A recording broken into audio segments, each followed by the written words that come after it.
आप सभी जानते हैं मसीही जीवन में विश्वास का कितना महत्व है। यदि आप परमेश्वर के प्रति विश्वास नहीं रखते तो आप कितने भयंकर दंड के भागी हो सकते हैं, यह जरूर जान ले ताकि समय रहते आप संभल जाएं। प्रियो, इसलिए वीडियो को स्किप किए बिना अंत तक देखें तथा चैनल पर यदि नए हैं तो सब्सक्राइब अवश्य कर लें। प्रियो, बाइबल में विश्वास के संबंध में कहा गया है कि तू विश्वास कर तो तू और तेरा घराना उद्धार पाएगा। विश्वास बिना उसे अर्थात परमेश्वर को प्रसन्न करना अनहोना है। यह भी लिखा है कि यदि हम में राई के दाने के बराबर भी विश्वास है तो हम यदि पहाड़ को हटने बोले तो पहाड़ भी अपने स्थान से हट जाएगा। प्रियो, यह सब हम जानते हैं और मैं इसके संबंध में आज कुछ नहीं बोलूँगा, लेकिन बाइबल से एक गहरे भेद को प्रकट करूँगा कि यदि हम परमेश्वर पर विश्वास नहीं करते अर्थात हम अविश्वासी हैं तो हम कैसे भयंकर दंड के भागी हो सकते हैं। आइए हम पहला स्थल देखें। दूसरा राजाओं अध्याय 7 पद 1 से लेकर के 2 तक। तब एलीशा ने कहा, यहोवा का वचन सुनो। यहोवा यूं कहता है, कल इसी समय शमरोन के फाटक में सआ भर मैदा 1 शेकेल में और 2 सआ जौ भी 1 शेकेल में बिकेगा। तब उस सरदार ने, जिसके हाथ पर राजा तकिया करता था, परमेश्वर के भक्त को उत्तर देकर कहा, सुन, चाहे यहोवा आकाश के झरोखे खोले तो भी क्या ऐसी बात हो सकेगी।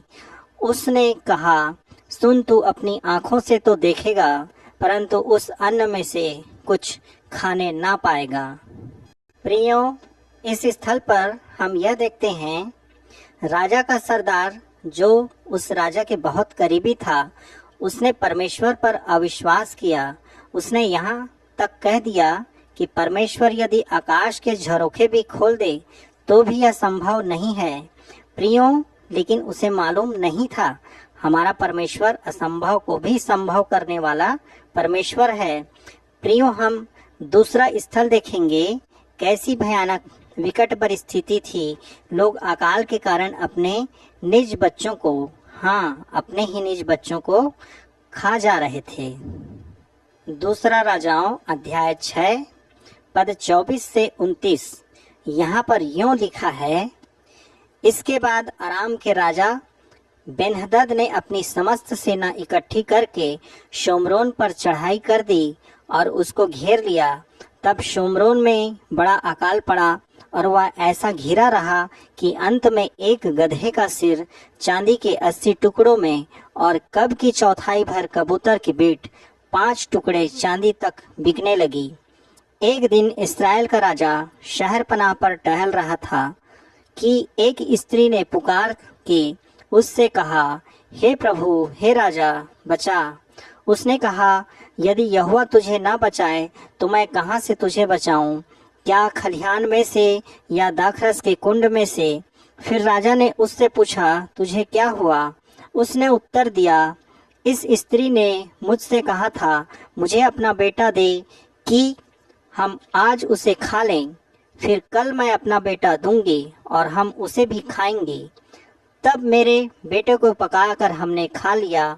फिर दूसरे दिन जब मैंने इससे कहा कि अपना बेटा दे कि हम उसे खा लें, तब इसने अपने बेटे को छिपा रखा। प्रियो, यहाँ पर आपने परमेश्वर के वचन में से देखा कि कैसी भयानक परिस्थिति थी। लोग दाने दाने को मोहताज थे। लेकिन प्रियो, जो वचन परमेश्वर के मुख से निकला वो व्यर्थ नहीं होता। परमेश्वर का वचन पूरा हुआ। यह जानने के लिए हम दूसरा राजाओं अध्याय 7 पद 16 से 20 में देखते हैं। यहाँ पर यूं लिखा है, तब लोगों ने निकलकर अराम के डेरों को लूट लिया और यहोवा के वचन के अनुसार 1 सआ मैदा 1 शेकेल में और 2 सआ जौ 1 शेकेल में बिकने लगा। अब राजा ने उस सरदार को, जिसके हाथ पर वह तकिया करता था, फाटक का अधिकारी ठहराया। तब वह फाटक में लोगों के पांव के नीचे दबकर मर गया, यह परमेश्वर के भक्त के उस वचन के अनुसार हुआ जो उसने राजा से उसके यहाँ आने के समय कहा था।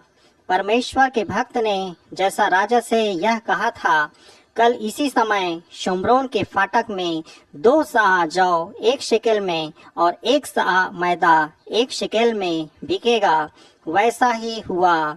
और उस सरदार ने परमेश्वर के भक्त को उत्तर देकर कहा था, सुन, चाहे यहोवा आकाश के झरोखे खोले तो भी क्या ऐसी बात हो सकेगी।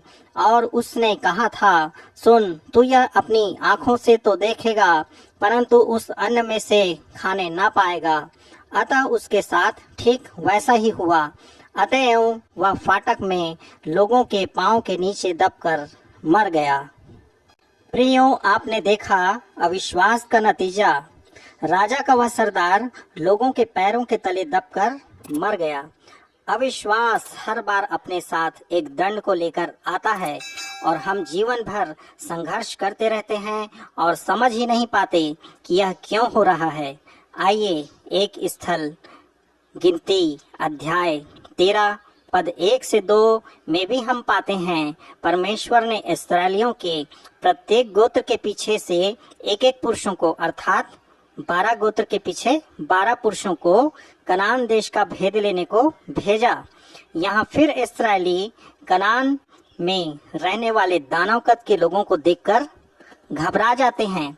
वे कहते हैं, हम उनके सामने तो टिड्डे के समान दिखाई देते हैं। प्रियो, मिस्र से लेकर जंगल के सफर तक उन्होंने परमेश्वर के इतने चिन्ह और चमत्कारों को देखा, फिर भी वे परमेश्वर पर विश्वास नहीं रख पाए और सारी मंडली चिल्ला उठी और रात भर वे रोते रहे और बड़बड़ाते रहे। और उन्होंने कहा, भला होता हम मिस्र में ही मर जाते या इस जंगल में ही मर जाते। यहोवा हमको उस देश में ले जाकर क्यों मारना चाहता है? हमारी स्त्रियां और बाल बच्चे तो लूट में चले जाएंगे। प्रियो, इतना चिन्ह देखकर भी वे परमेश्वर पर विश्वास नहीं कर पाए। और आप जानते हैं, अविश्वास अपने साथ एक भयानक दंड को लेकर आता है। यह अविश्वास इस्राएलियों पर भी एक दंड को लेकर आया। आइए इसके लिए पवित्र शास्त्र से निकाले गिनती अध्याय 14 26 से लेकर के पद 34 तक। यहाँ पर यूं लिखा है, फिर यहोवा ने मूसा और हारून से कहा, यह बुरी मंडली मुझ पर बुड़बुड़ाती रहती है, उसको मैं कब तक सहता रहूं? इस्राएली जो मुझ पर बुड़बुड़ाते रहते हैं, उनका यह बुड़बुड़ाना मैंने सुना है। इसलिए उनसे कह कि यहोवा की यह वाणी है कि मेरे जीवन की शपथ, जो बातें तुमने मेरे सुनते कही है, निसंदेह मैं उसी के अनुसार तुम्हारे साथ व्यवहार करूंगा। तुम्हारे शव इसी जंगल में पड़े रहेंगे और तुम सब में से 20 वर्ष के या उससे अधिक आयु के जितने गिने गए थे और मुझ पर बुड़बुड़ाते थे, उनसे युपुन्ने के पुत्र कालिब और नून के पुत्र यहोशू को छोड़ कोई भी उस देश में न जाने पाएगा, जिसके विषय में मैंने शपथ खाई है कि तुमको उसमें बसाऊंगा। परंतु तुम्हारे बाल बच्चे, जिनके विषय तुमने कहा है कि वे लूट में चले जाएंगे, उनको मैं उस देश में पहुंचा दूंगा और वे उस देश को जान लेंगे जिसको तुमने तुच्छ जाना है। परंतु तुम लोगों के शव इसी जंगल में पड़े रहेंगे और जब तक तुम्हारे शव जंगल में न गल जाएं, तब तक अर्थात 40 वर्ष तक तुम्हारे बाल बच्चे जंगल में तुम्हारे व्यभिचार का फल भोगते हुए चरवाही करते रहेंगे। जितने दिन तुम उस देश का भेद लेते रहे, अर्थात 40 दिन, उनकी गिनती के अनुसार दिन पीछे 1 वर्ष, अर्थात 40 वर्ष तक तुम अपने अधर्म का दंड उठाए रहोगे। तब तुम जान लोगे कि मेरा विरोध क्या है। प्रियो, इस प्रकार आपने पवित्र शास्त्र से अनेक स्थलों में देखा, अविश्वास हमें परमेश्वर से दूर कर देता है और अपने साथ एक भयानक दंड को भी लेकर आता है। प्रियो, इब्रानियों अध्याय 3 के पद 12 में लिखा है, हे भाइयों, चौकस रहो कि तुम में ऐसा बुरा और अविश्वासी मन न हो जो तुम्हें जीवते परमेश्वर से दूर हटा ले जाए। और यहूदा की पत्री अध्याय 1 के पद 3 में लिखा है, उस विश्वास के लिए पूरा यत्न करो जो पवित्र लोगों को एक ही बार सौंपा गया था। परमेश्वर हम सबको एक विश्वासी मन दे।